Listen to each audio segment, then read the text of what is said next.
नमस्कार, आदाब। जुर्म की एक और वारदात के साथ मेहंदी हसन जर्नलिस्ट आपके सामने हाजिर है। जुर्म की जिस वारदात को आज हम आपके सामने पेश करने वाले हैं, सोचने पर मजबूर कर देने वाली वारदात है। एक शादीशुदा प्रेमिका जो अपने प्रेमी से बेइंतहा प्यार किया करती थी, अपने उसी प्रेमी को नींद की गोलियां खिलाकर बेहोश कर देती है और उसके बाद उसके ऊपर पेट्रोल डालकर उसमें आग लगा देती है और इस तरह से बेदर्द तरीके से उसे मौत के घाट उतार देती है। तो दोस्तों, कौन थी ये प्रेमिका और कौन था वो प्रेमी और क्या वजह थी जिस वजह से उस प्रेमिका ने, जो अपने प्रेमी से बहुत प्यार करती थी, अपने प्रेमी को मौत के घाट उतार दिया? जानेंगे पूरी वारदात। जी हाँ, पूरी वारदात दिल्ली के फरीदाबाद की है। बल्लभगढ़ में रहने वाली नेहा, जो अपनी 13 साल की बेटी के साथ और अपने एक प्रेमी के साथ रहती थी जिसका नाम पवन था। नेहा का पति 2 साल पहले गुजर चुका था और उसकी मौत हो चुकी थी। नेहा उसी कंपनी में काम करने लगती है जिस कंपनी में उसका पति काम किया करता था और इस तरह से नेहा की जिंदगी हंसी और खुशी के साथ गुजर रही थी। लेकिन उसी बीच में नेहा की मुलाकात पवन नाम के एक युवक से होती है जो एक कोरियर कंपनी में काम किया करता था। नेहा की और पवन की जब मुलाकात होती है तो उनकी ये मुलाकातें इतनी ज़्यादा आगे बढ़ती हैं कि वो प्यार में तब्दील हो जाती हैं और इतनी ज़्यादा आगे बढ़ती हैं कि नेहा और पवन एक दूसरे के साथ हमेशा हमेशा के लिए साथ रहना चाहते थे और वो आगे आकर शादी भी करना चाहते थे।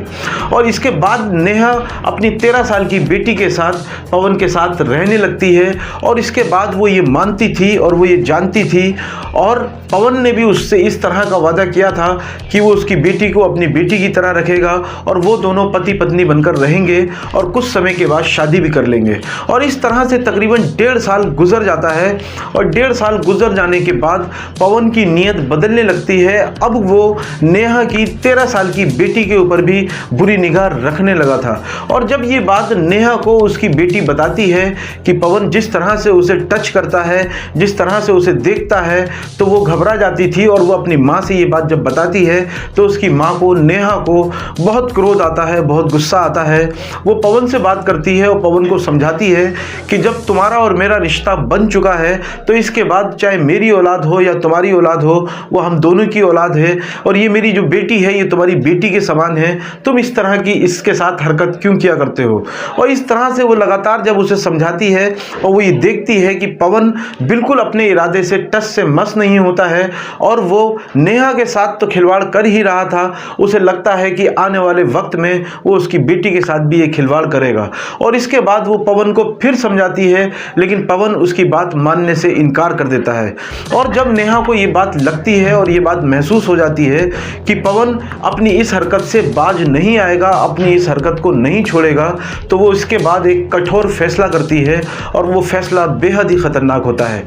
वो नींद की गोलियां लेकर आती है और नींद की गोलियां लाने के बाद वो उसे एक कोल्ड ड्रिंक में डालती है और पवन से कहती है कि हम कहीं फरीदाबाद में घूमने चलते हैं। और उसके बाद वो उसको ऑटो में बिठाकर फरीदाबाद ले जाती है बल्लभगढ़ से।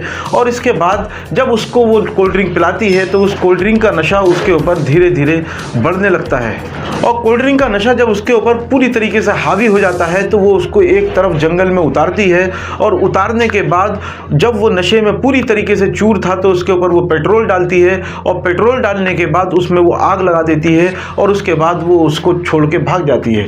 हालांकि पवन का भाई लगातार उससे बात करता है लेकिन वो मानती नहीं है। लेकिन जब दिल्ली के फरीदाबाद में वो लाश मिलती है पुलिस को और पुलिस उसकी पूरी छानबीन करती है, जांच करती है, जब वो पुलिस कॉल डिटेल्स खंगालती है और उसको कॉल डिटेल्स खंगालने के बाद वो नेहा तक पहुंचती है और नेहा से जब वो थोड़ी सी ही कड़ी पूछताछ करती है तो नेहा अपना जुर्म कबूल कर लेती है। तो दोस्तों, जिस तरीके से हमने देखा कि एक शादीशुदा प्रेमिका जो अपने प्रेमी से बेइंतहा प्यार करती थी, उसकी नीयत खराब होने की वजह से वो जिस तरीके से उसे मौत के घाट उतार देती है, तो आपको क्या लगता है कि इसमें नेहा की गलती है या इसमें पवन की गलती है? आप अपने कमेंट बॉक्स में जरूर करें और हमें अवगत कराएं कि इसमें आपको क्या लगता है कि इसमें किसकी गलती है।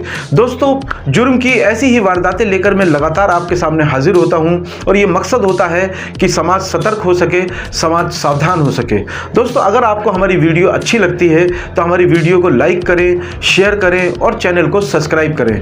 दोस्तों, आप अगर हमसे बात करना चाहते हैं या आप अपने क्षेत्र की किसी घटना से हमें अवगत कराना चाहते हैं तो हमें कमेंट बॉक्स में कमेंट करें। शुक्रिया, धन्यवाद।